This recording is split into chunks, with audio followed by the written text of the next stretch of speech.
Hello, good morning. Om Shanti. A very hearty welcome to our dear, respected Sister Judi.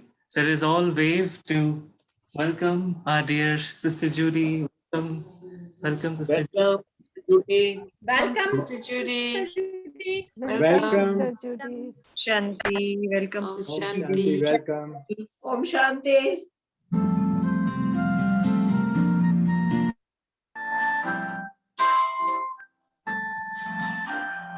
Welcome to the family. We're glad that you have come to share your life with us as we grow in love, and may we always bring to you what God would have us be. A family always there to be strong and to lean on. May we learn to love each other more with each new day.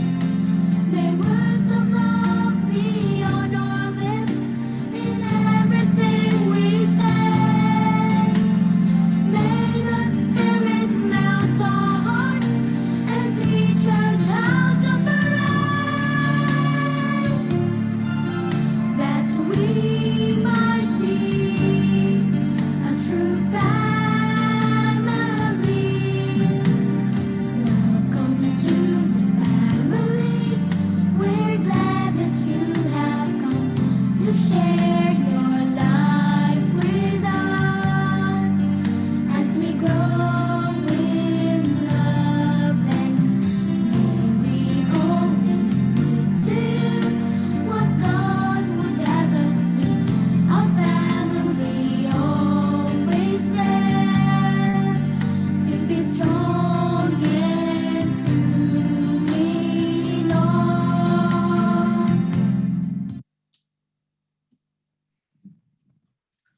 Om Shanti. Thank you so much, Sister Judi, for precious time and divine presence with us. Sister Judi, we have met Sister Judi. She had visited us a few years back, and we still have such profound and cherished memories with Judi Ben. Sister Judi is from Calgary, Canada.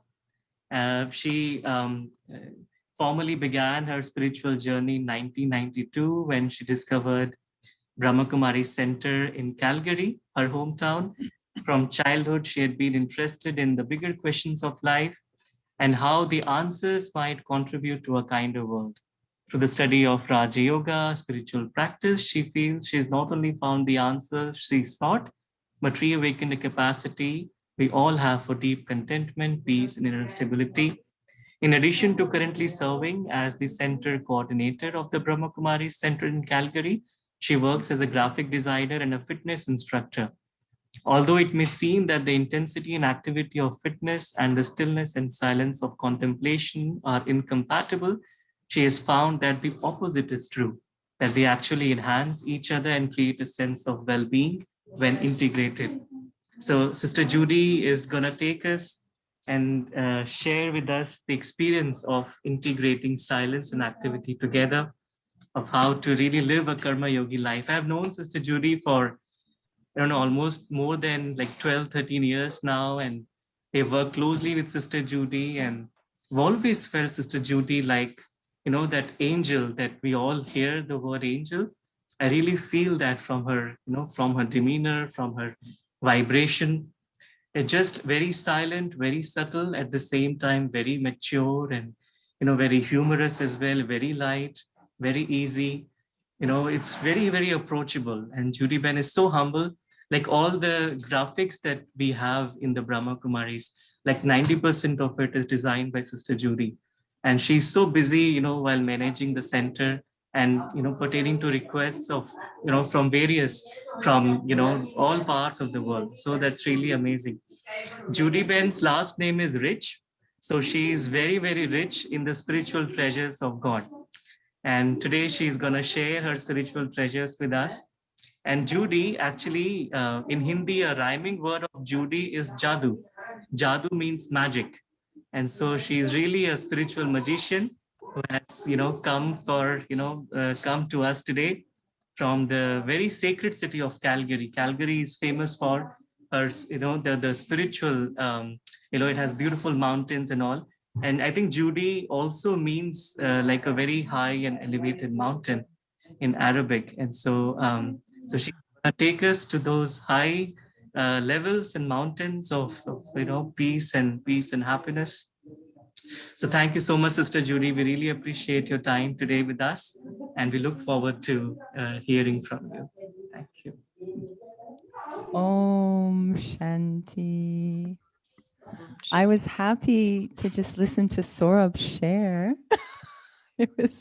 Saurabh has such a gift from Baba, which he has multiplied over the years of speaking in such a pure way. You have very pure words and very pure feelings, and it's such a pleasure. It's like just like your singing voice. It's very harmonious. Not because you're talking about me, but even when talking about anything, I think could be reciting a shopping list and still pleasing the soul. Oh, Shanti, it's such an honor to be with you this morning. I guess it's almost this afternoon for you, late morning, but such an honor to be with you all. Thank you so much for opening up your homes and hearts so that we could be together like this. I really, really deeply appreciate this opportunity, this divine moment in the drama. And I was also enjoying all the flowers, so thank you. But I was enjoying the title slide that you had up, the image of the seed, which was Shiv Baba, and the tree, and the limbs were formed into a heart. And I thought, what a beautiful image for the topic of Karma Yoga. What a perfect image. I think, Baba sort of put ideas, and then you must have caught the ideas, because very, very much the feelings on this topic of how to integrate. We use the word balance, and it's the right word.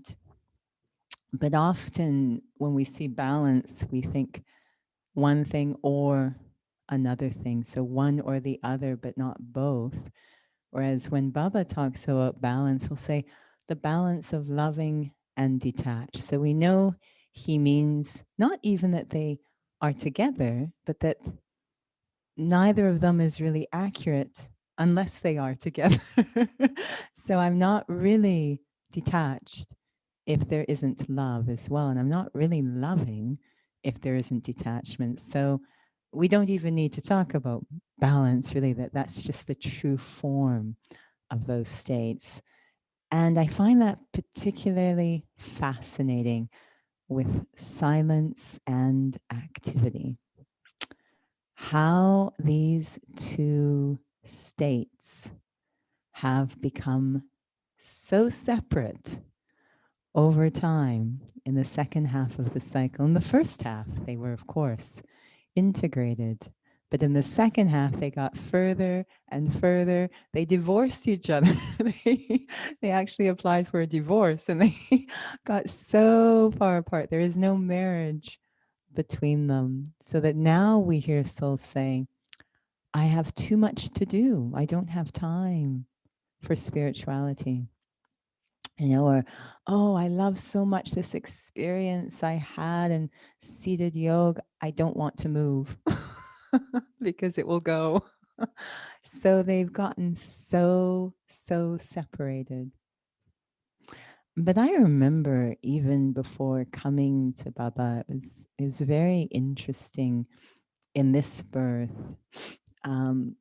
Having pursuits I was introduced to in childhood that really, I didn't know it, but kind of touched this heart in terms of integration.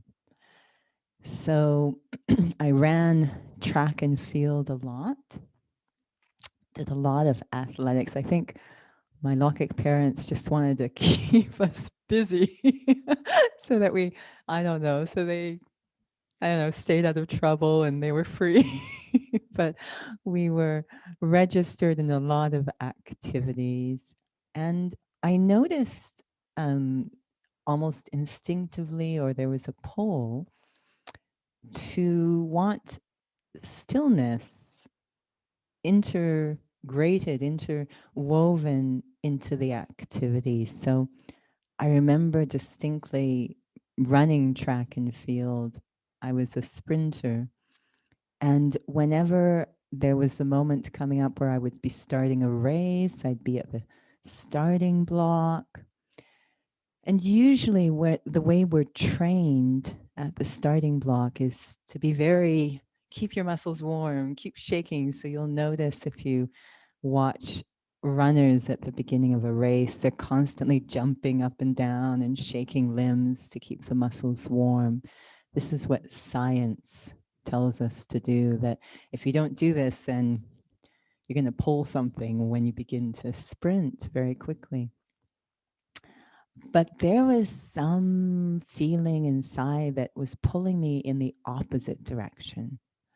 So I would become very, very still at the start of a race as I'm on the starting line. So if you sort of panned down the 8 runners, you would see all these people jumping up and down, and then one person who's doing nothing, who looks kind of, are they frozen? Become very still. Of course, I didn't know Baba, soul nothing. I don't know where my mind was going. I suppose it was just becoming very focused. It felt like everything else was disappearing and becoming very, very still. And then I'd hear the words, so runners, get in your starting block, take your mark, get set, becoming more and more still. And then, I know it's violent, but the gun would go off, and just like a spring being released, launched off. And it was as if all this power was accumulated in that silence that then was harnessed and applied to the race. So I always, same thing would happen in dance. If I was backstage, I'd like to be very quiet. And realized it was that silence, that stillness, that was actually affecting the quality of the performance, that it enhanced the performance. So that was just a very simple, basic kind of experience, a lot.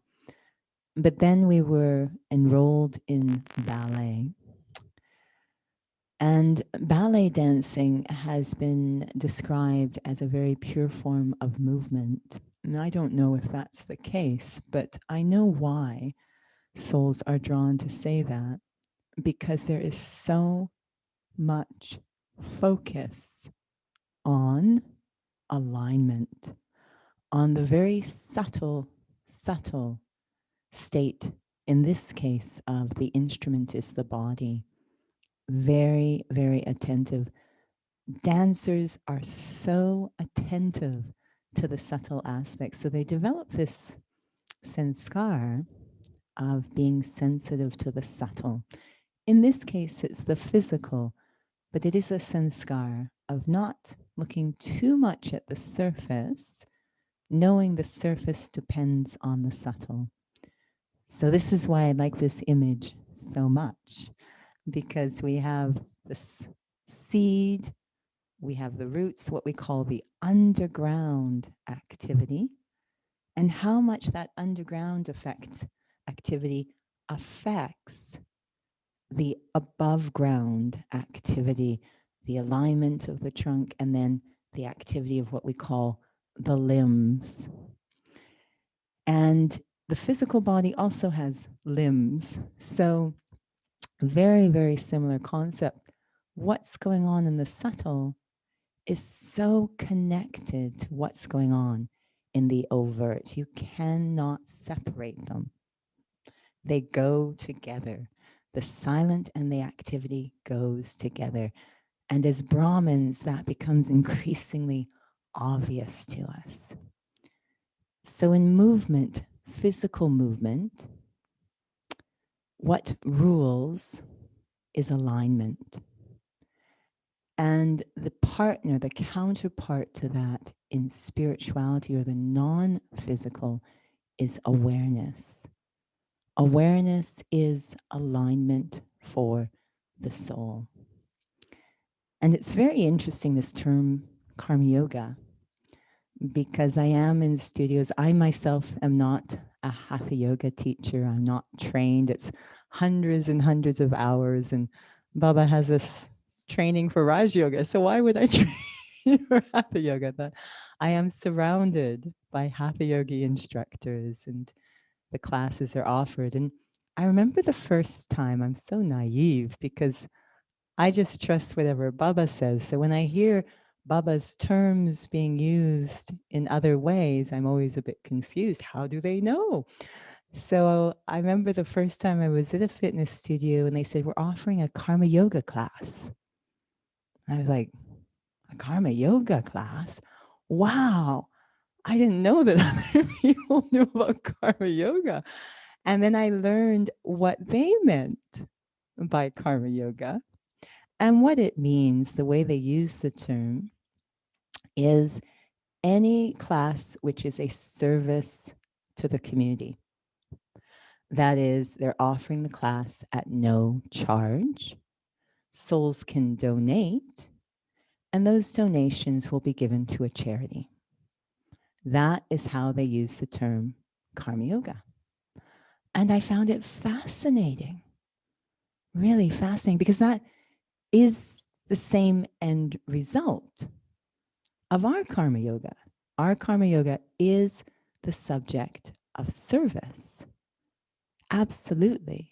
You know, that all the subjects Baba teaches us comes together, blends together, and the end result is we walk and move around such that souls will say, who is your father? Right? That we reveal the Father through how we're moving around. This is a charitable donation to pull souls closer to the Father. So it's the same end result without any of the other stuff, without any of the underground activity, right? So to perform some charitable act. And so this idea of, but Hatha Yoga fascinates me because it always takes all the aspects of our Brahman life and then the very, very sort of surface result is what it focuses on. And Hatha Yoga focuses a lot on alignment and on breath and on postures. And that's what Baba does as well. He focuses on alignment, breath, and postures. But the difference, of course, is one is looking at these for the body and the other is looking at what that means for the soul. But they all both are intended to enhance how I move around on this planet. So we say Hatha Yoga is very good. If you've got injuries of the body or difficulty, take a Hatha Yoga class and it will improve your range of motion, your mobility, care for the body, restoration of the body. And then of course we say, but if your interest is of the self, then take a Raj Yoga class. Because it will look at these ideas of breath and posture and alignment. And that will also affect how I move around in the world. And so what are these ideas of alignment and breath and posture? And we learned quite a bit about this in the Murli this morning, actually. But Baba has said so many times that the breath of your Brahman life is purity. Purity is your breath. So we know that this is going to be a huge part of Karma Yoga, is the breath of purity. We also know that alignment, Baba says almost every day, you have to consider yourself to be a soul. This awareness of being a soul is absolutely essential. If we look at the ancestor souls, the original jewels, and I know we spent 2 months absolutely, I mean, how many of us were just touched so deeply during living the legacy of love?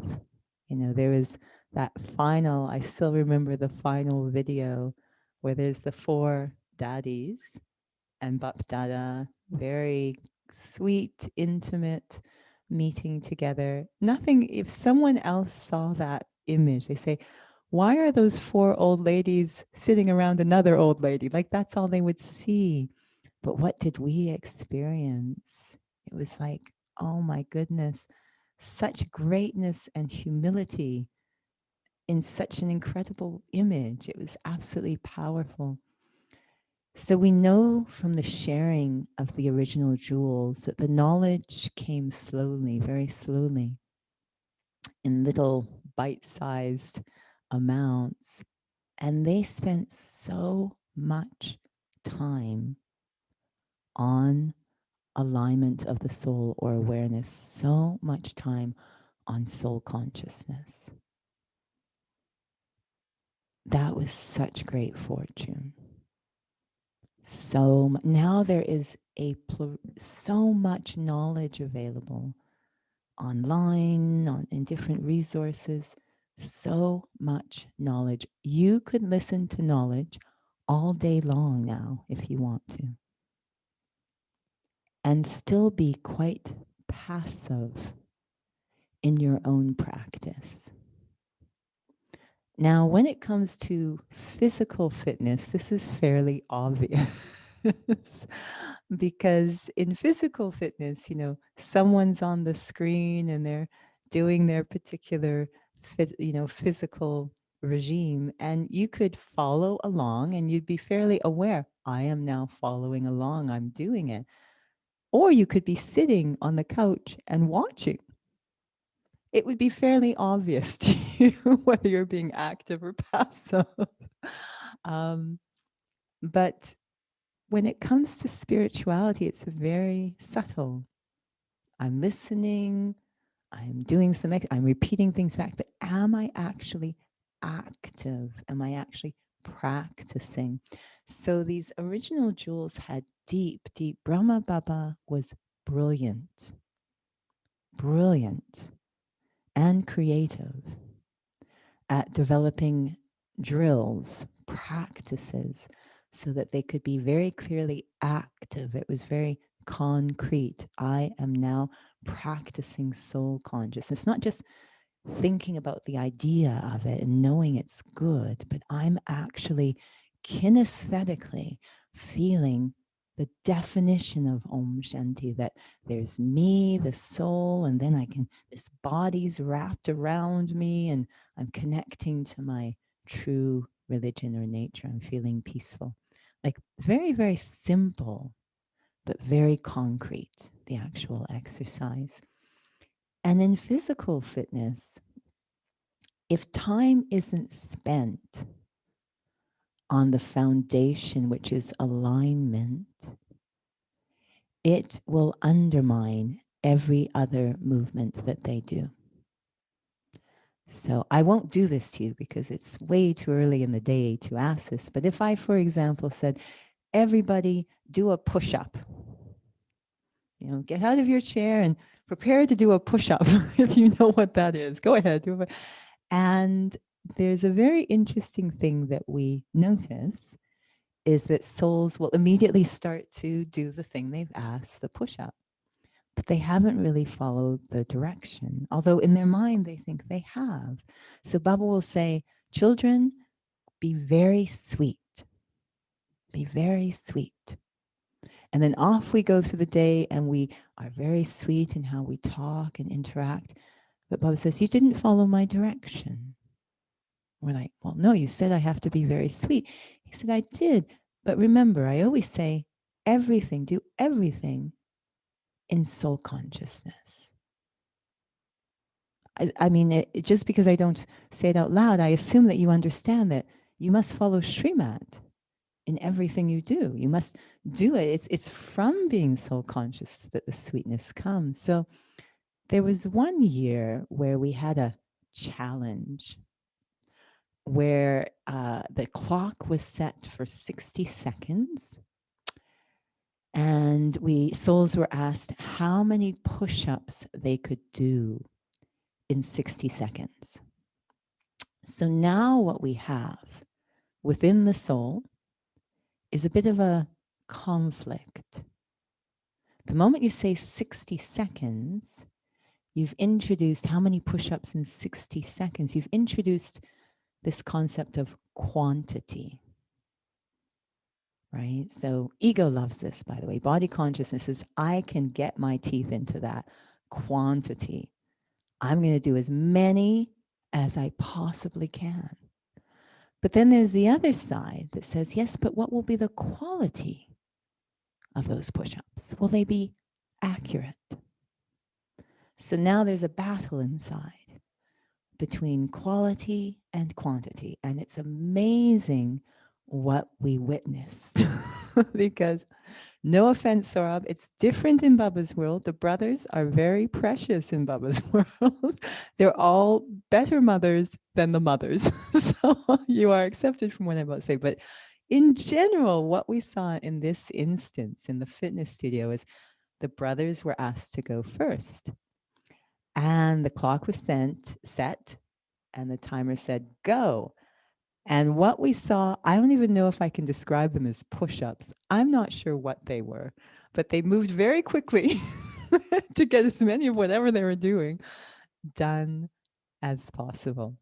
And it was quite fascinating to watch. You could see that the pull of quantity had taken over. And then the sisters went, and why Baba says, you know, we call this organization the Brahma Kumaris. We put the feminine aspect in front. The sisters went, and you saw this beautiful, slow, controlled. They did not care how many they did. All they cared about is, were they accurate? Because the only way you get any benefit from an exercise is if you do it right. Otherwise, you might actually injure yourself. So when Baba says, be sweet, the understanding is, consider yourself to be a soul. And then see how this dharana emerges very naturally. It might look very different from what you expect, what body-conscious sweetness might look like. So this idea of the breath of purity, and then the alignment of soul conscious awareness. Alignment is king. Physically and spiritually, alignment is king. It is the very seed of our tree. And it's the only way we can get close to the Supreme Soul, which is the source, right, of our transformation. So really, it's never too late. It's never too far to keep going back to that first lesson. We tell souls when they come to the center, we're going, and we know it's going to go in one ear and out the other for all of us, but that this is an inverted study. Usually in a study, the easiest lesson is given first, and the most difficult lesson, or the advanced, is at the end. But this is an inverted study. The most advanced lesson is given first, and then it gets easier because you've mastered the most advanced, then things will get easier as you go along. So the most advanced is, I am a soul. It's very deceptive, but it's dying alive. So complete reframing of the self. You know, we always get so many questions. What should we do in this situation? What should we do with this person? How can I solve? It says, well, did you try experiencing yourself to be a soul and see what happens? It's like, no, I don't have time for that. I'm too busy worrying.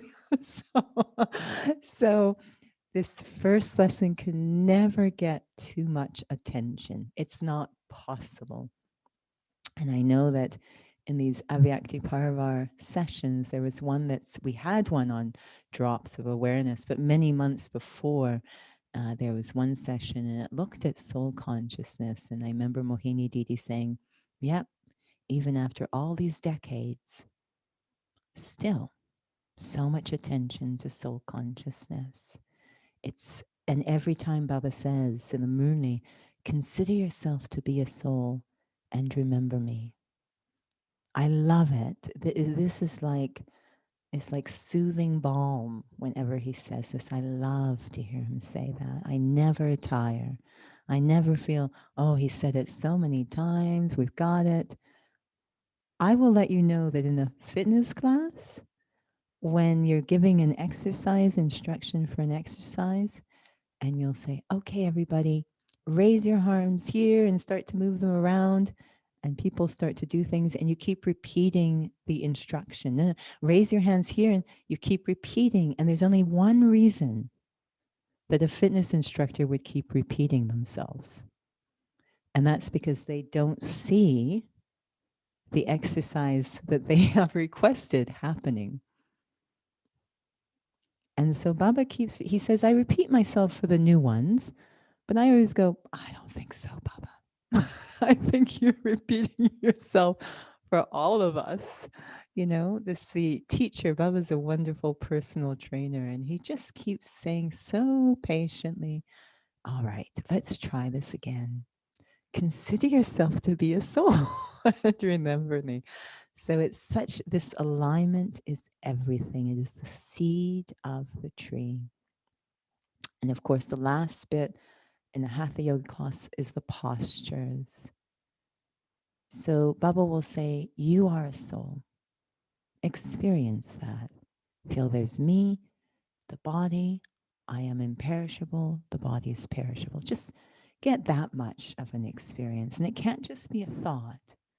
It has to be an experience. And you know you're having the experience because your heart will actually start to operate differently.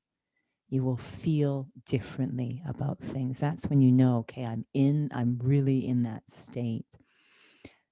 And then he'll say, all right, now that we've got you in the alignment, now let's look at different postures. So he'll say, what type of soul are you? You are an 84 birth soul. You are a root soul. You are an all-rounder. You're worthy of worship soul. He'll start to do different postures with the awareness. First, though, he has to get the awareness. And in a Hatha Yoga class, I've taken very little, but I've noticed they all start the same with a posture called Tadasana, or mountain posture.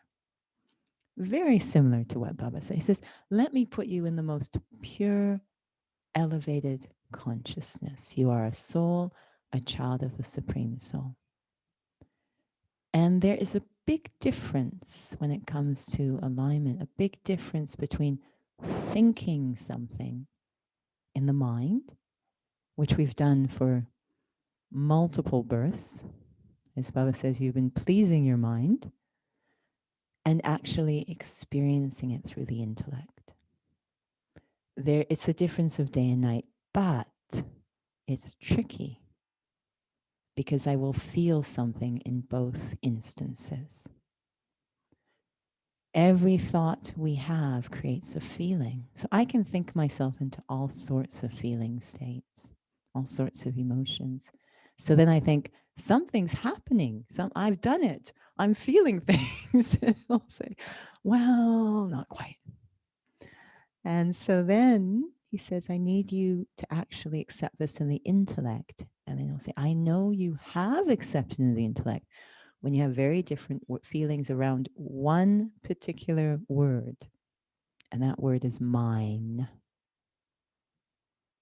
the attachment issue. He says, I know it has gone into your intellect when there is a drastic change in the experience of the word mine. What is mine? there are days when, I'm driving in the car and going to this, I'm like, how is this car here? Like, where did it come from? Like, this is a wonder. How do I have a roof over my head? Like, it kind of sometimes feels like I've just woken up out of amnesia. It's like, what's going on? Yeah, this experience of soul, he has the most beautiful, beautiful, it's Bap Dada, of course, Brahma Baba as well, metaphor, which is we are actors in a play. It's absolutely brilliant. We are actors in a play. This is the fast track to a soul conscious experience, because actors in a play, they're very aware of who they are and they're aware of who they are not.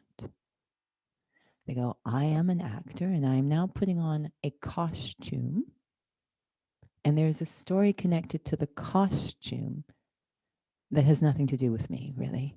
So there's a story connected to the costume, and then I'm going to go onto a stage, and there's going to be a bunch of props that are not mine, and the other actors are going to be interacting with me in roles that really aren't true. And literally, I've talked to actors, and they'll be playing really in-depth parts like Macbeth, very, very intense, where people are being killed and all. And while this is all happening on the stage and the audience is engrossed in their head, they're thinking about, should I have a salad for dinner or should I do takeout? Like their head is completely, because they know it's all just a play. The actors that supposedly were killed, they're fine. The sets that were destroyed, they're not mine. So, and I'm not this character. And it's very natural.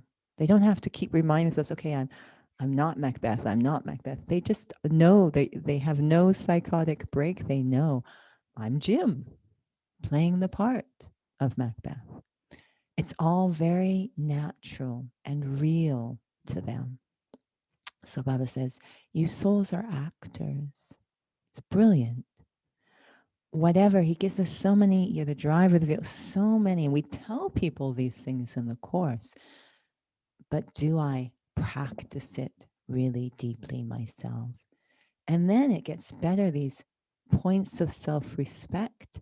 These are the postures of the soul. So this is our basic practice, is the breath, the purity, the alignment, the awareness. I really, really have to practice this. And then the next challenge begins. So often when we're practicing these things, we're in what we call seated meditation. Seated meditation is very odd when you actually think about it. It's very artificial. So in a fitness studio, we have various core exercises that souls do, and they're meant to awaken the alignment. And they're very artificial. They really aren't what people normally do as they walk and move around, things like planks. And I mean, this isn't what I normally do. Is I don't crawl around, I don't say, it's stuff that we won't normally do. But the idea is that it's going to activate a muscle that's really fallen asleep. And if I do enough of this, it will start to naturally carry over into my activity as I walk and move around. So even as you're sitting here now, I bet you for the entire, we've been here for about 45 minutes, you probably haven't thought much about the alignment physically in which you are sitting. Unless you experienced pain, then you probably made an adjustment, and you weren't quite sure what adjustment to make, but you did something that you hope would alleviate the pain. This describes the state of humanity at this time, is that we do nothing until something comes along we call a crisis. And that inspires me to change things in my life, the way I'm living. But I'm not quite sure what to change. And Baba says, oh, you'll probably change something temporary. So we've seen a classic example of that during the pandemic. right? Souls have been increasingly experiencing discomfort. They're hoping for a big change called a vaccine. Baba says those are all temporary. The actual source of the pain, the discomfort, has not been addressed by a vaccine. We need a different injection, but temporarily it will alleviate things. But those who are spiritually healthy have experienced zero discomfort during this pandemic, right? Because they had already addressed the source of the pain. So it's got nothing to do. It's an inner alignment. And very often in physical fitness, when souls experience pain, they usually go to a temporary solution. They take medication, massage therapists, sometimes an operation, a hip replacement, whatever. But they haven't addressed the core problem, which was misalignment. So it will come back again and again. So they have to keep doing drugs, or they have to keep doing medication or massage or another operation, get the other knee replaced until the alignment is addressed. So this alignment is so critical. So we kind of do it in these artificial settings, the spiritual alignment. We have seated meditation. And it is a bit odd that I have to sit down in a room with red lights sometimes and soft music, maybe a commentary, just to experience who I am and who I belong to. I never had to do that to have an experience of Judi. Never had to do that, but to experience the truth of who I am and who I belong to. I've got to have this very artificial setup where I'm completely physically still. I'm not moving. And sometimes we even, the best of all, sometimes we even have to close our eyes. That's really strange. I never have to close my eyes to experience I'm Judi. Never. I certainly don't have to sit still. But we have to, it's very artificial, a bit like those artificial physical exercises that we have souls do to awaken their core, but we have to do it. That's how severe the situation became. We have to. I recognize we have to do seated meditation. It's essential. We're so disconnected. It's like, okay, let's remove all gravity completely, all gravity of physicality, and get you quietly in a room where you're not distracted, and get you feeding you stimuli that will awaken those receptors. And let's see if you can have an experience of who you are and who you belong to. Let's see if we can get you aligned. It's very interesting. And then what happens is we start to have, sorry, I didn't know if someone needed to say something. It's okay. Then we start to have this interesting thing happen where we manage to have great experiences, and that's very subjective, by the way, great experiences, what we call great experiences. And I think that's something to explore, what we call a great experience. But we're having these great experiences while seated. And then we say, yeah, but the moment I came into sound, it was gone.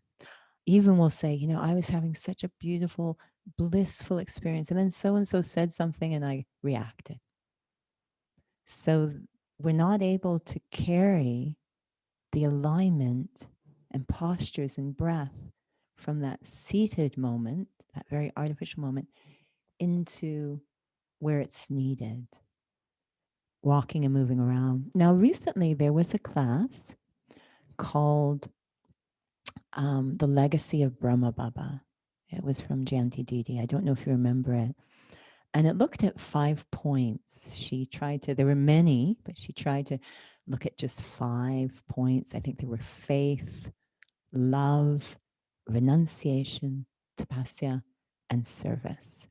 So I'm just going to read you a little excerpt, if that's okay. You've probably heard this class, but it really struck me, where she's transitioning from talking about tapasya into talking about service. which is the karma yoga aspect. So this idea of when service becomes a burden, I have forgotten that it is Baba in charge. If I stay with Baba in that same state of tapasya, then my tapasya and service goes together hand in hand, not separate. So my tapasya gives power to my service, and my service brings me closer to God and allows that tapasya to be even more powerful. So often we hear people say, I have to just let go of everything. I can't do anything so I can focus on tapasya. Well, if I am saying that, if I'm saying, I don't have time for yoga, there's so much service to do. If I'm feeling that, then there is something I haven't quite understood. Because if my tapasya, those powerful moments, who I am, who I belong to, if that can only happen at the expense of not engaging in activity and service, then yes, I'm being purified. But what about the power of good karma? That space would be vacant. So that art is not developed. So where would I land up? I'll have to stay up there in the soul world. I won't be down here with Brahma Baba, enjoying the beauty and joy of the world of the golden age. So let me do tapasya and service together. And when I've learned to do it, I will have the stage of perfection. If I do service on its own, there will be ego. If I do tapasya on its own, there won't be good karma. And I need to do that. I need the perfect balance of both together. And when I have learned to do that, when I see Brahma Baba, I will say, now I know how to follow in the footsteps and claim my legacy from you. So this touched me deeply because this subject of integrating tapasya or silence, yoga, purity, whatever you want to call it, love, they're all the same, with karma. Now, I know Saurabh is very, very familiar with something called 7 billion acts of goodness. I don't even know if you think about it anymore. But when it was being developed, we had long debates about what this was going to look like. How would it be different from all the other thousands, hundreds of initiatives out there about acts of kindness? What is unique about what we do? And of course, as a team, we felt, well, what's unique is what's happening underground, right? Two karmas can look exactly the same above ground, but be very different in quality because of what's driving the karma. This was a very long debate. There's always two approaches to this concept of karma. One will get you into the first half of the cycle, and the other will land you up in the second half of the cycle. And if you just focus on what's above ground, the activity, without the silence or the soul consciousness, just the activity, yes, you will get temporary success. Yes, souls will really be touched by what you're doing. But all of that power and vibration will not be there. It will not have deep or long-lasting impact or benefit, right? So I'm nice, I'm polite. Someone asked this morning in class because of Amurli, what does it look like for new souls, this purity? And we're in a part of the world, Calgary, some people have compared it to the golden age. It's very beautiful. Nature is pristine, lots of space, good everything, wealth. And so new souls tend to land up here. So we have a lot of new souls here.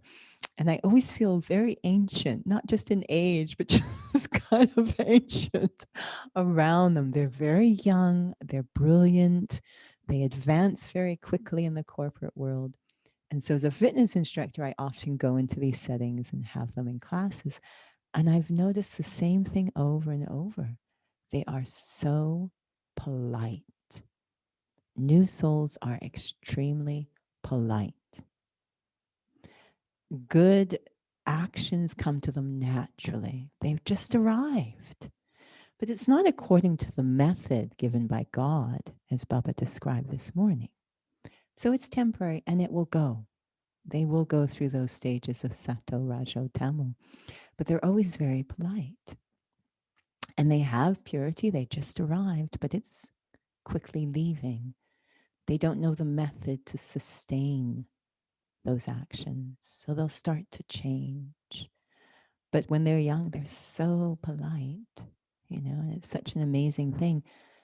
But it does not, you do not feel the depth of vibration when I am soul conscious as I perform actions, God conscious as I perform actions, that silence as I perform actions. It's such a beautiful, beautiful balance to achieve, and it has incredible power, all very invisible, but long lasting. The reason this organization is still here, despite so many different challenges, is because those original jewels mastered the balance of silence and activity, silence and decision making. Absolutely powerful. And so what does that look like? I suppose it sometimes looks like slowing things down a little. Very often when someone is trying to master a new physical skill before it becomes natural, they have to slow things down. And that's especially important because we have old habits. I remember in swimming, I was working with a lifeguard trying to learn what I think is the most challenging stroke, butterfly. And it was so depressing because they just could not there were so many bad habits that they could not break. I came with such set mechanics. So you can imagine you've got this adult swimmer in the pool and just really trying to break it down. And beside me, there'd be like a 7-year-old who's just skimming through the water, beautiful butterfly, back and forth. And then there's me gliding over. And then they'd always say, how did that one feel? And I say, oh, it felt very, very awkward. And they said, well, the funny thing is you were doing it right. So right will often feel unfamiliar or awkward because the familiar is the habituated. So we have deep habits of coming into doingness where we focus on quantity, we focus on outcome, we focus outside, we focus on the action, and we're really leaving consciousness and connection behind. And there comes a point, I think, for each of us where we become tired of that. We want so much to stay close to ourselves, not even just to Baba, but actually we miss ourselves, right? When we're in that seated meditation with Baba, he gives us, this is what happens in yoga. I feel real. I experience my true self, what some call in the world highest potential, mountaintop posture. I experience me, the child of God, the pure self, the eternal nature. It's incredible. What would happen if I could hold that state as I acted and interacted? And so having to ask the self, the experiences I have when seated, do I have those same experiences as I act and interact? Why should the yoga be different? And I feel it's going to take a while for us to, but I feel that's where Brahma Baba got to, where there was no difference. It's absolutely remarkable to me. He was described as the image of Tapasya as he walked and moved around. So these beautiful experiences he's having while seated, it's stated and how it affected other people. The effect it had on other people. You could call it service if you want, but it's simply the integration of that tapasya, that silence into my activity. Karma yoga is service. We have, Baba says there's physical service and spiritual service. And most of what we're doing, lectures, everything, it's all physical service. Spiritual service is that inner state of where the entire tree is intact, where I'm in that alignment, I'm in that awareness, I have that connection, and I maintain it as I could be grocery shopping and doing more powerful service than when I'm sitting giving a lecture, because I have that balance. So it's really a powerful, powerful topic. So I don't know. I know there was an hour and a half together, and I didn't know what the best use of the time would be, because I can certainly babble some more, or we can practice something, or you can ask questions. Over to you, Saurabh. This was so rich, Sister Judi, and the perspective that you have given us on, how the alignment of the awareness and then postures is the different, self-respect points, and how it actually everything boils down to this deep balance between silence and activity of yoga and karma. It's really amazing. I mean, it's just like an eye opener. It's like just gives another dimension to the spiritual practice that we're doing.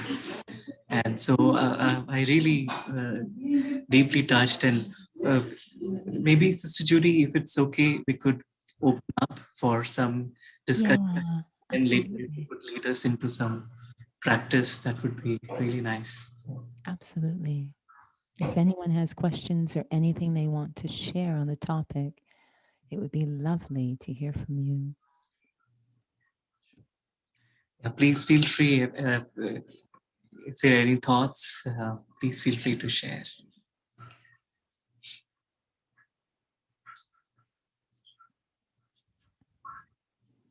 I think silence has been mastered. Om Shanti sister, I have a question.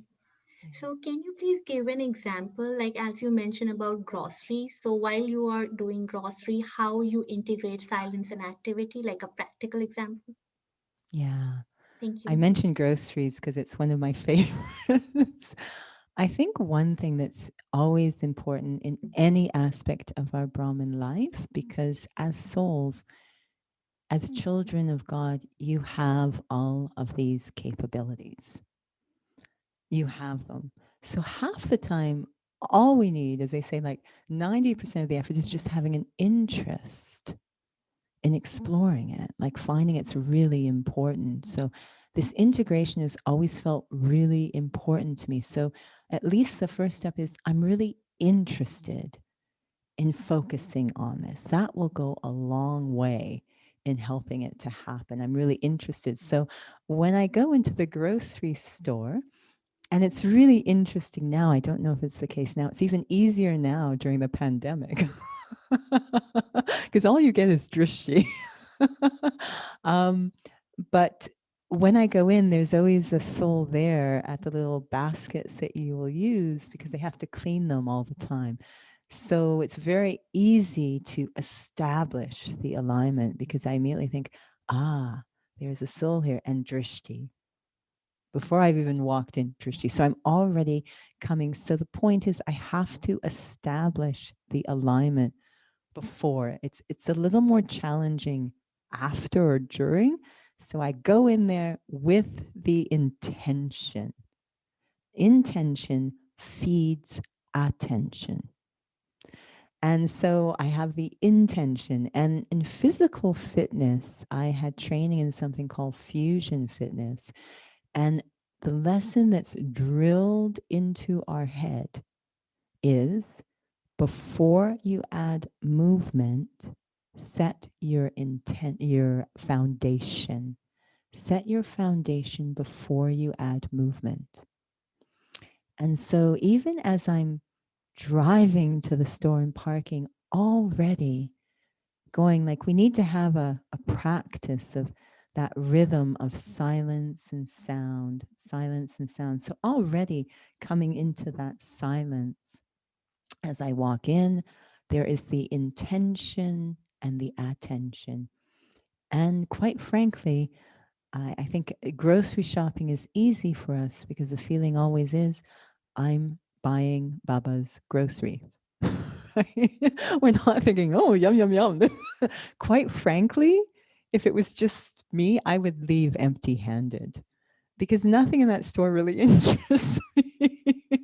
So the feeling is I'm buying Baba's groceries, but I have no idea why it happens, but it's always these powerful experiences of yoga as I'm walking through the aisles. It's a very routine activity. So I always recommend, if you're experimenting with this, use routine activities like grocery shopping, like ironing, very routine, cooking, routine activities to start with, as opposed to a confrontation or a conflict resolution. Use a routine activity that you could do almost with your eyes closed. And so as I'm doing it, I become very slow. And the feeling is literally, I want to use vibration to select the food, actually. Not the usual stuff. Oh, that looks really tasty. But I'm using, so the hand, I mean, if anyone was watching me, they probably think I'm crazy. Because and now again, they say, don't handle the groceries. It's a pandemic. Don't. So it's easier. But I'm literally like, my hands hovering. It's like becoming very quiet. Which of these feel right? It's so strange. But these different little exercises I do that invite, encourage the balancing, the blending of becoming very introverted or silent while I'm coming into action. So it requires intention, attention, interest, slowing down, the right posture or consciousness. I am buying for Baba. This is for Baba's Bandara. So all of those different, as I said, Brahma Baba was so clever at setting up drills or practices for the children. We kind of need to do the same for ourselves.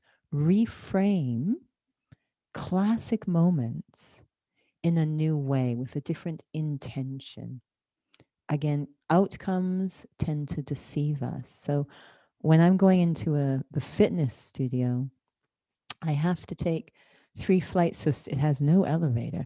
So I have to take some flights of stairs up to the fitness studio. I use that time to get into the right alignment. I look out of shape as I'm going up those stairs because I'm walking so slow. They're wondering, is she going to make it? And even if she does, is she going to be able to teach the class? But I'm walking slowly. The word they use is mindful, but walking slowly for a reason. I'm setting the consciousness so that when I arrive, most would say there's no way that you could integrate spirituality and or silence with a classic, very high impact or boot camp fitness class. There's no way. And then I say to Baba, there's always a way because I'm still a soul in this room. I still belong to Baba in this room. And these are still my brother souls around me. The truth hasn't changed. So why would it not be possible? I just have to give a lot of attention to maintaining that awareness. So interest and intention, giving us attention. And the attention means I've created an exercise, a program before I get into the situation that I'm going to execute once I'm in the situation. And that's a very personal, creative thing to decide what areas I'm going to focus on. This is called SMART planning, but what areas I'm going to focus on and what will that intention, what will my focus be when I'm in that situation?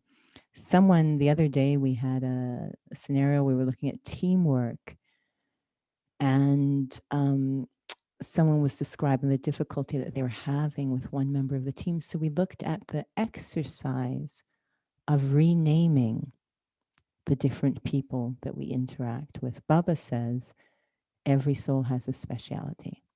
It doesn't matter how they might be presenting. Every soul has a special. So when we rename, when we have that intention, okay, I'm going to go into this situation and focus on these virtue names I've given to the different souls. I'm not going to look at the activity. I'm not going to look at the outcomes. This is my focus. In fact, this is my purpose in being there. That's why I'm there. So I see a sister Joy. So it might be that someone's named Joy, or someone's named Humility, or someone's named Patience. And that's all I'm going to see when I'm in the meeting. That's my exercise or drill. And of course, how do I see myself? The reason we want to say qualities is because that's what the soul is, a qualitative experience of the self. So if I say, think of myself as silent grace, let's say that's the name. So I am Judi. People call me Judi, but internally there's such a sense of silent grace, a love of that. And it's always what brings me close to Baba. Is when I experience myself this way. I feel very close to Baba. So then it becomes natural, right? So these little exercises we need to create, get creative with Baba, very concrete. We like to be intellectual, and these have to be pretty basic, simple. Concrete is really important. I am doing something, even though it's invisible and spiritual. I am doing something with my consciousness. So this is why I enjoy the memorial of Hatha Yoga, is they're doing postures. We are also doing postures. We're doing something. We're not passive. So I need to arrange my consciousness, my purity, my breath a certain way in these different situations. So I know that's a little bit vague, but hopefully it addressed the question somewhat. I think you have perfectly answered that, and thank you so much. Okay.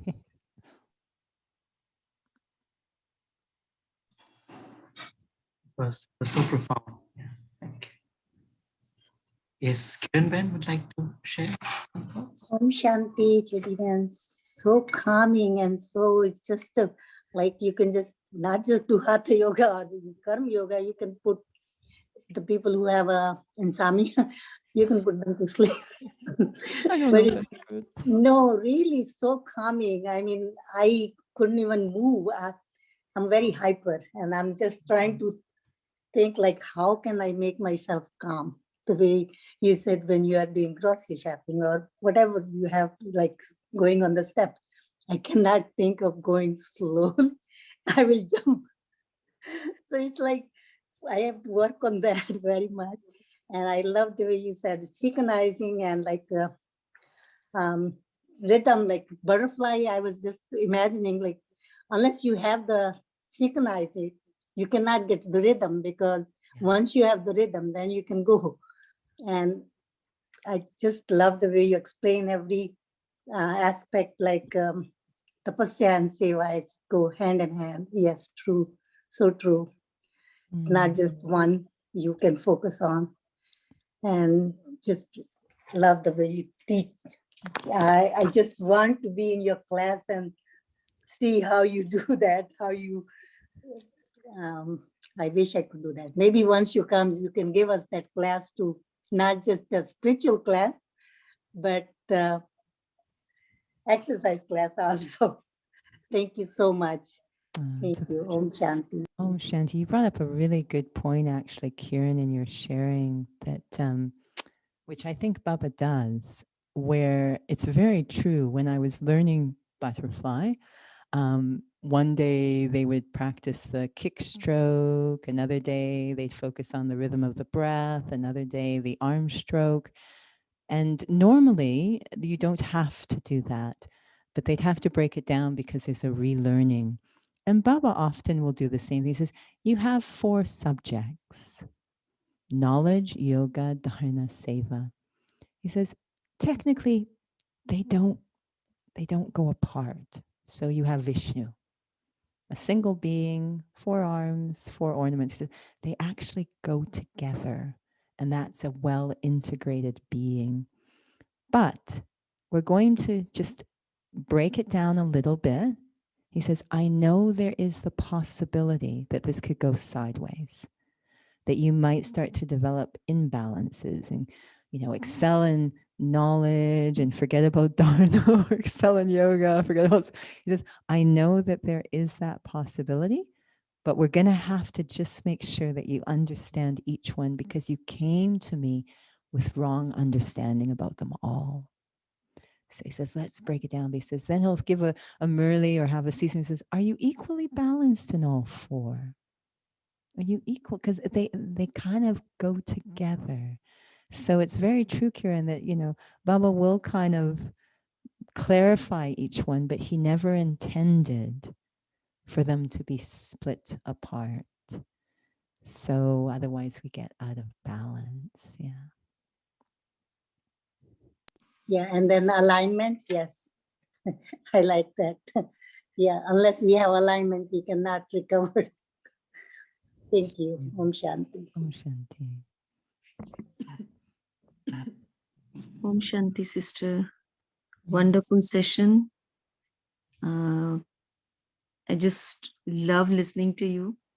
And I like the way you explain how ballet and the Raj Yoga, they both are going hand in hand. So that I like. And I also like the way you said truth is always awkward. So it's how true it is. So, and the seated yoga, why it is must, so that we can take that experience with us. Actually, whole session is so superb that like it forces me to ponder on till this many years, what was I doing, and now what am I supposed to do? So thank you for that session. Thank you. Om Shanti. Yeah, I find Baba really is a beautiful coach. Anything that's been shared here, it's all Baba's teachings, his inspirations. And he says, I have come to teach you elevated actions. Like he'll say it point blank. It's the only way the cycle moves by karma. I've come to teach you elevated actions, divine activity. Without purity, there is no divine activity, and purity is based on truth. And so if you are not in a truthful state, you cannot do divine activity. He's come to teach us that balance of truth or silence, the inner and the outer. So I really love that about him. I think that it's what's become so heavy inside the soul, is that we perform sinful actions, that we went against our true nature, we performed crimes against the self, we didn't maintain our integrity, and this sits very heavy in our hearts. And so it's so exciting when he says, I've come to teach you not how to sit silently in yoga, although that's an important step. I've come to teach you how to walk on this planet with grace and royalty as your true selves, and you will be happy. So he describes happiness as Jivan Mukti, liberation in life, or purity in action. That's what he's come to teach us. So we want to master that. It's the very deep desire, pure desire in the deity soul. If I want to know how to, it's called authenticity. I mean, how do you feel when, yes, I'm very blissed out when I'm seated, and then I get up and everything irritates me? It's like something's not right with my Brahman life. But if it feels so beautiful when I maintain that very sweet silence, that deep peace, that contentment as I come into action. It's the essence of the Gita, the scriptural Gita as well. We say to be a conqueror of attachment, embodiment of remembrance, but what the scriptural Gita looks at is how to perform actions without being affected by the consequence of those actions. So learning how to be a karma yogi is the essence of the scriptural Gita. So we know it's important, and we will master it because we did 5,000 years ago. But I am constantly, it's Archana, I think? Archana? It's I Archana. am Archana. I am constantly asking myself the question you just stated of every day it's grade 1. And I go, what have I understood? And what have I practiced?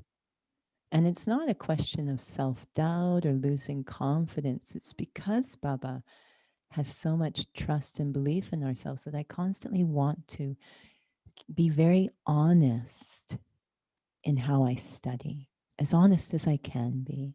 So I'm always, today's Murli was so beautiful with respect to that point of truly honest with the self. You know, that I don't ever say, well, because of that situation or because of that person, I'm experiencing sorrow. This is not honest. It's like, what am I doing in this study? Like the sign I'm progressing is liberation in life, being very light and content and easy.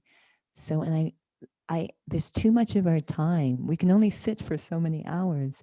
We have to come into action, interaction.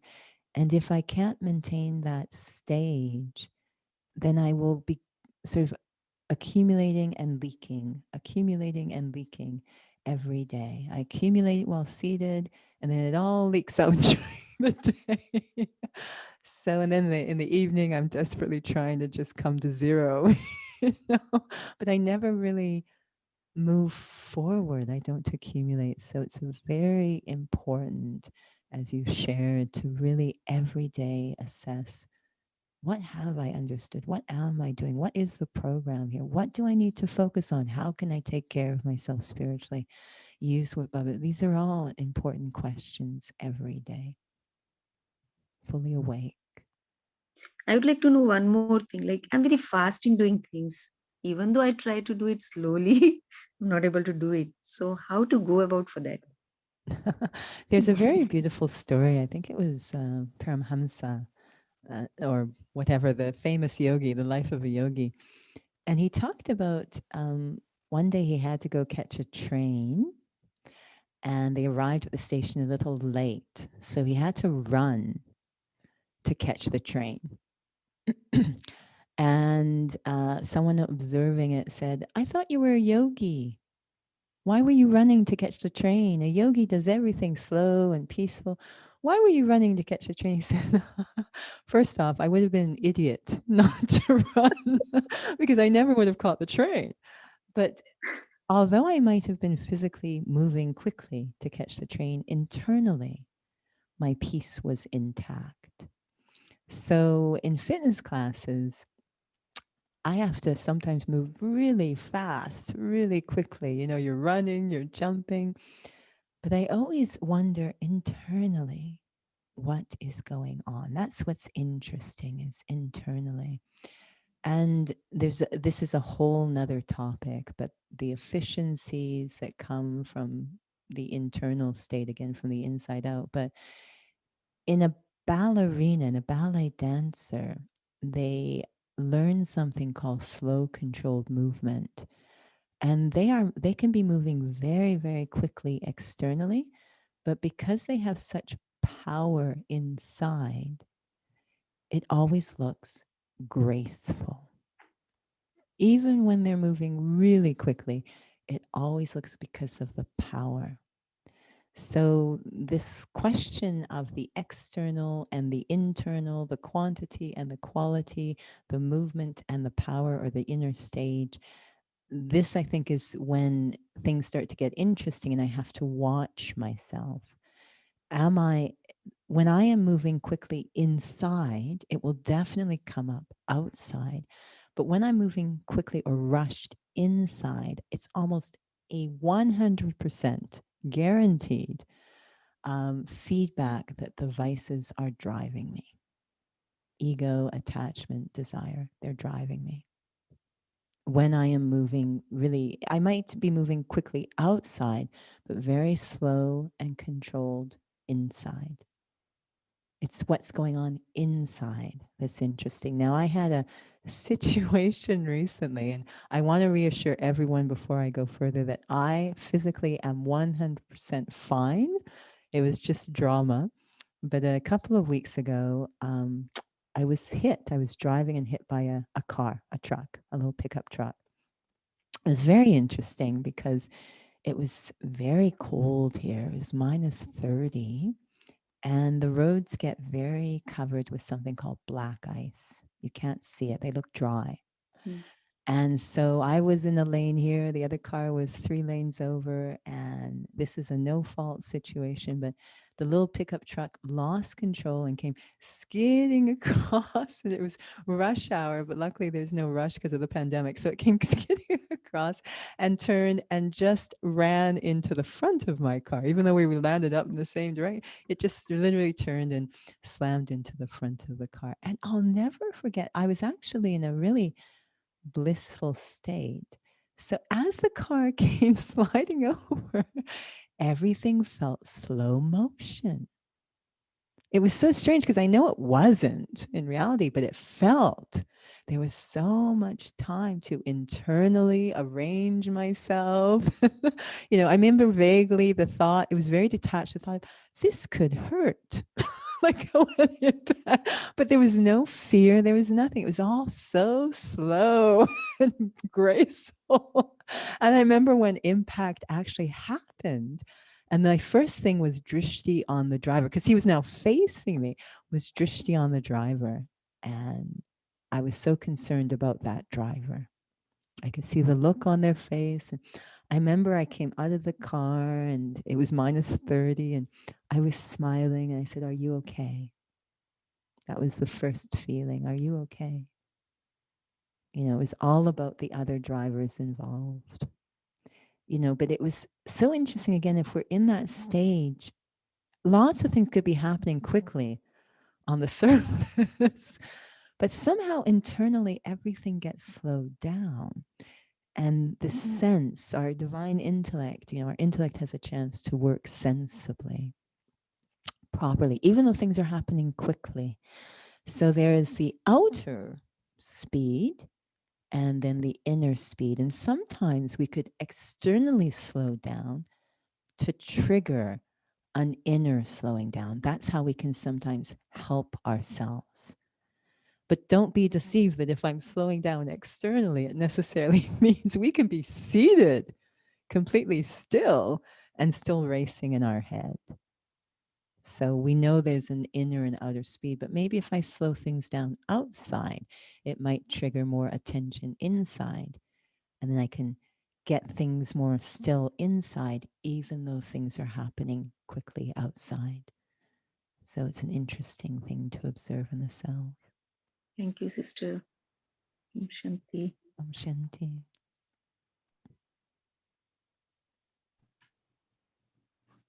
It's beautiful, Sister Judi. We're also giving us one jewel after the other. Yeah. Amazing. So glad you're okay, Sister Judi. I'm so glad you're okay. Thank you. Beautiful. Sorry, more classes. Abhi le lo appointment. Yeah, I really also love the way, Sister Judi, you were sharing about our first lesson is the most difficult, and it's later on it's easier to kind of get into the expansion of things and then have this understanding that now I understand everything. But then having not really experienced the first lesson, it could just kind of put me in a false spin, and I think I'm doing it right, but actually I'm not. And the experience is not. Amazing. So I'm wondering if we can, I know that time is almost over, but maybe we can do a little experiment of going from the inside out, if that's okay with everyone. I know you may have to run away, and if you do, it's okay. Don't run away, float away. But I understand if you have to go and do something else. Would it be okay if I just say a few things first? Sure, yeah. Thank you so much, Sister Judi. I really, really enjoyed your talk and sharing. And oh gosh, there's so much in it that we could spend hours talking about it. what I wanted to share with you is a few things, probably about 3 things. The first thing is it's very nice to experience another person who's not from India and wasn't raised and grew up in the Brahma Kumaris, because it's just another perspective, that touches me in a way that I understand a little bit better. Like, for example, talking about Brahma Baba as a personal trainer. My background is as an athlete and personal trainer. And so having, your outside perspective and experience with it it's important for me, but it's also, I think, important for the movement in itself, because all the originals, are going into the angelic world. And so there's few left that actually had that experience with him. Mhm. So, during that time, he would just say, do this, and they did that. So, but now we're getting, well, he said, do this, and we did this, and now you should do it. So, putting a different perspective on it as really, really just a master at putting together practical ways and exercises spiritually that help us to begin to, imbibe and inculcate the whole message, the whole message. Also, I really enjoyed. I understand better now. Shramat and Tapasi and Dishti that I usually just hear in the evenings with Sister Mohini, and there's not been any in-depth kind of discussion about it. And I'm new, almost 2 years to Brahma Kumari. So it helped me to understand it very simply, rather than this Indian word that has this deep meaning to it. And then also listening to you helps me to realize, as an outsider, when I'm speaking, that it's important, for others to hear another perspective. And I've never kind of really felt that way. That's all about self-confidence and everything. But still, it is, because we're all unique souls, and we relate on so many different. Every soul's different, so we connect with other people, according to our experience. And also, I really appreciate you sharing about how, I guess, you were a part of this, and I'm so jealous, this team that got together to, put together the teachings in a readable, understandable way, because I've always wondered, how did they do that? I know he didn't communicate it sentence by sentence, it didn't come through that way, I don't think. And so that is so true, though, about what you all came to realize, is that what is it that we're going to teach that's different from everything else out there?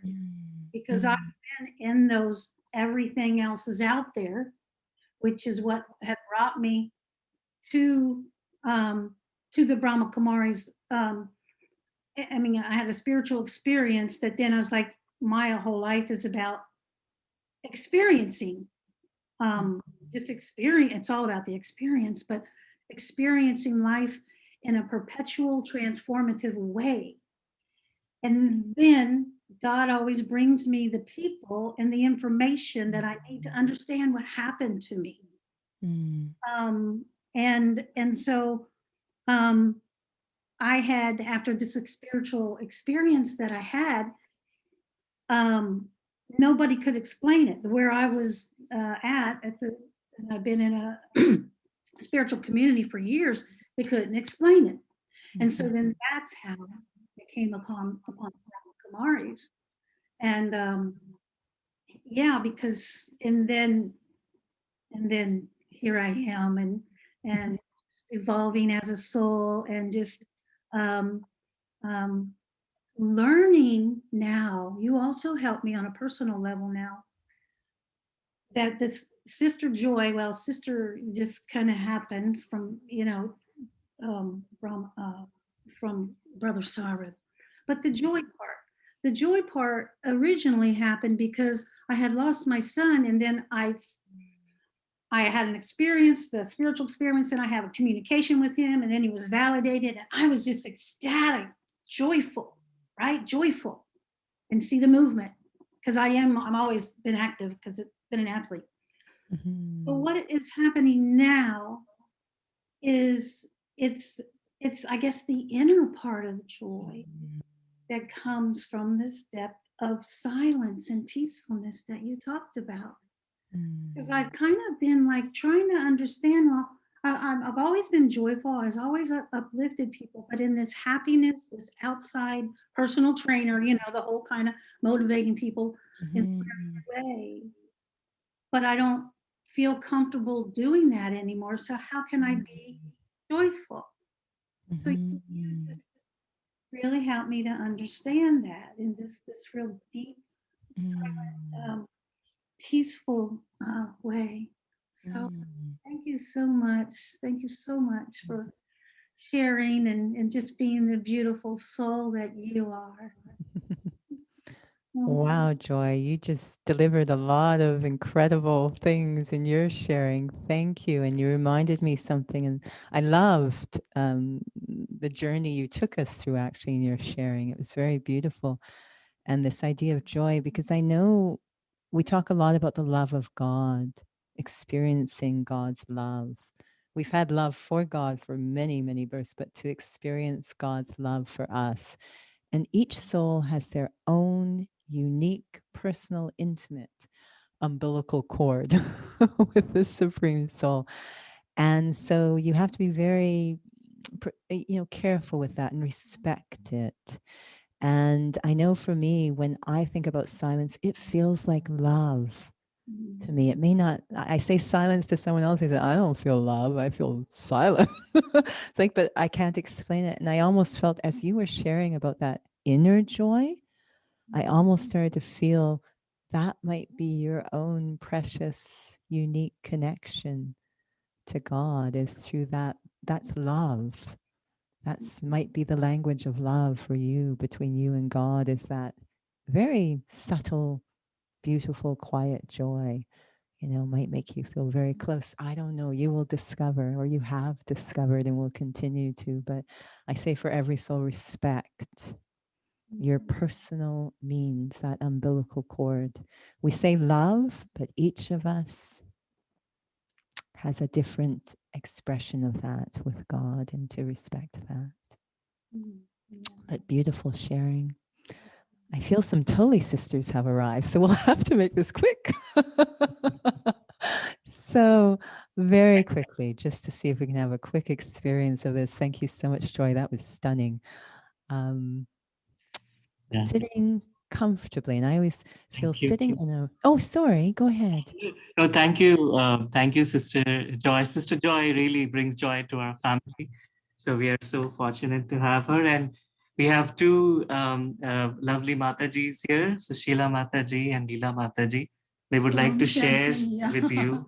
It is very nice to see you, and then we like your experience so much, and it is so nice, and then this is the gift on India, on behalf of Indianapolis, this cottage. Oh my goodness. First off, I love the term Peace Cottage. I love it. That's so stunning. Yeah, I you are. have Go ahead. Really, you are like this. So everyone, please put their hands. We can give it together. Ben, please, everyone, put their hands together. Yeah, we are putting. This is our dear Sister Judi, this beautiful, sweet. pure instrument of Baba's love and light for our humanity. So all of us Thank you. really value Sister Judi, your presence and beautiful sharings with us. So sweet. Such a, I look and I feel Om Shanti. so much sweetness. Thank you. The real So sweetness. wants to take us to some experience, she said. very short. 'Cause Yeah. I know how late it is for you there. Choti choti. Thank you both, sisters. Beautiful. So sitting, the feeling is of sitting in a royal way, as if I'm about to meet a very, very important person. And I am. I'm about to meet myself. I'm about to meet myself, see myself in the highest, most beautiful mirror possible, which is through the heart of God. For that, I have to come inside, truly inside, like the actor stepping off stage, leaving all the roles, relationships, props, even unresolved scenes behind, and coming into this sacred space inside, the entry point to God's world. No sense of time, no pressure of action, a beautiful still space where I am completely myself. Just a point, just me, the soul, life, the body dangling down below in a state of rest, just aware of myself,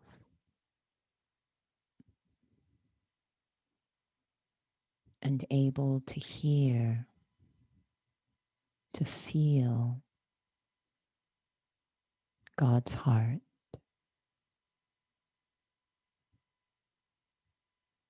Not so much about whether or not I believe in God, but being able to experience God's belief in me.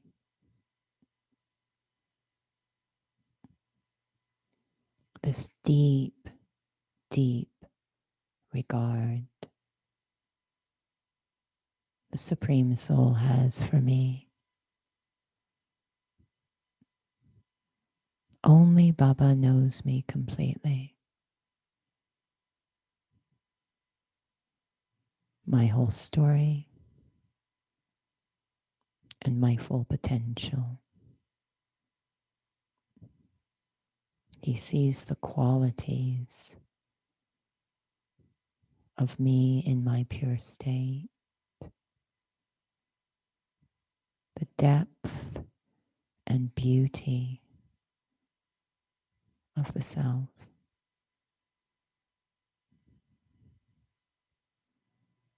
Feeling how much God values me, as if I am a jewel seated in the jewel box of Baba's heart.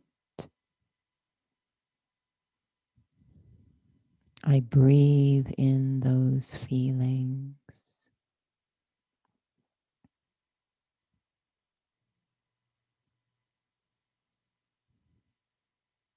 until I, the soul, this tiny point, spark of life, am filled only with the pure feelings experienced in God's heart.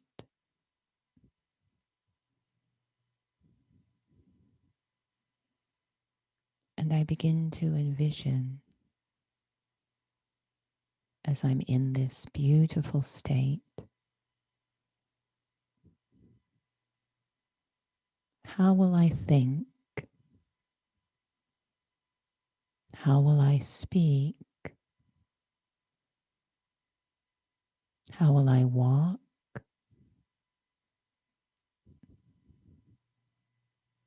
How will every action change?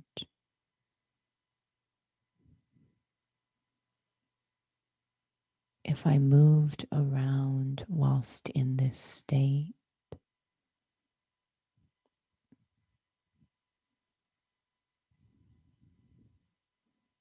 that's my experiment today. Taking in those beautiful experiences of the self given by Baba and letting them guide how I express myself in the world.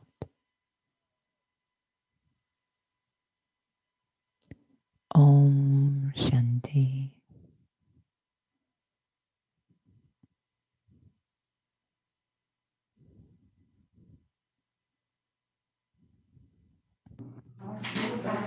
Om Shanti. Thank you so much, Sister Judy. That was so deep and beautiful. Thank you. So we really appreciate Sister Judy. Let us all say thanks to Sister Judy together.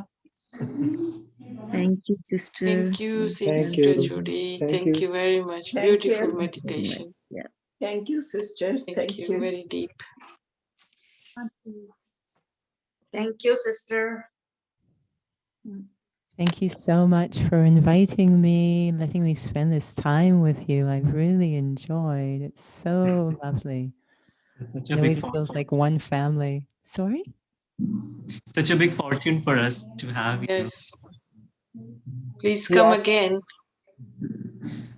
We will definitely have Absolutely. an amazing session with Sister Judy. Thank you.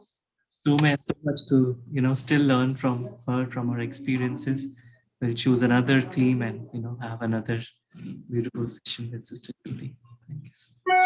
Well, it's nice to have someone actually to speak and give Brother Saurabh a break too. I know. Sorabai is amazing. I know you all know that, but I'm happy to repeat it a few times. He is amazing. Truly a special instrument Your in blessings. Baba's world. Judy has been a very important mentor for me over the last so many years. I've worked together with Sister Judy on many different things, and I've learned so much from her over the last year. She's like the mentor of the entire youth group here in the Americas. I think I've learned from the youth group, quite frankly. I've learned a lot. You are both Baba's special jewels. We love you both. As we all Thank are. you. So, due to Saurabh, we got a chance to see you, not in person, but soon, maybe sometime. Yes, that would be amazing. Yeah. Thank you, Saurabh. Thank you, Judy sister. Beautiful. So much. Thank you, Judy. Thank you, Sarabhai. Yeah, Sister Judy, those are my Lokik parents from India. Oh, Remember you a lot. Thank you. Thank you. Saying hello. Thank you, nice. Sarabhai. Thank you. It is Are they in India? Yeah. Wow. just Amazing. They are so sweet. They are truly sweet. I hope they're well. Are you well? Maybe the internet is very strong. yeah. Okay. Oh. अभी video देख सकते हैं आपका. Yeah. Om Shanti. So thank you, Judy. Thank you. So nice to see you. The sweetest. You can completely understand the family resemblance, and I mean in terms of dharna. I don't mean physically, but dharna. They're all super sweet. And they'll try to feed you. So nice to see you. And I have Anyway, to see physically the cheeks. I see where they come from, Brother Sai. big smile, big smile. Anyways, it's so lovely to be with you all. I look forward to the next time. And Thank you. we're always so Thank connected. you. You. Thank you, Sarabhai. Thank you, Sarabhai. Thank you. Thank you, Om Shanti. Sarabhai. Thank you, Sarabhai. So much. Thank, Thank you. thank you, Sarabhai. Thank Thank you. you. Thank you, Judi Didi. Thank you. To everyone. Thank you, Baba. Om Shanti. Om Shanti, everyone. Thank you. Shanti. Shanti.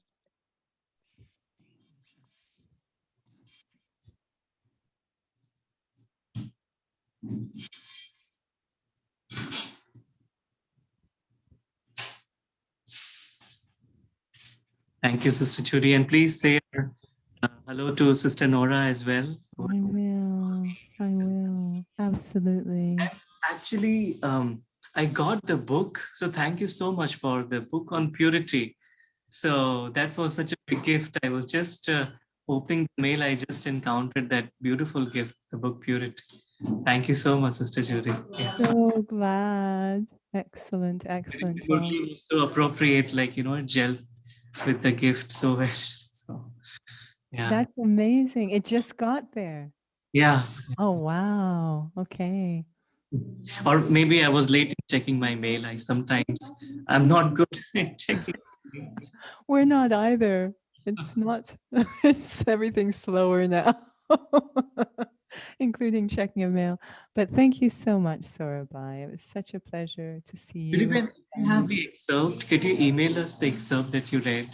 Yes, yes, I'll email it to you. I'll see. I think I still have a soft copy. And so I'll send that to you. It's very It was really powerful. profound. Yeah, very powerful. I agree. So happy to send it. All right. Until next time. So sweet to see you. So much for your time. Lots of love. Lots of love from here. Thank you. Oh, so lovely to see your parents. I can't believe it. All right. I'll take your leave. Om Shanti. Of course, we're all remembering Baba. He brings this divine family together. Om Shanti. Bye-bye.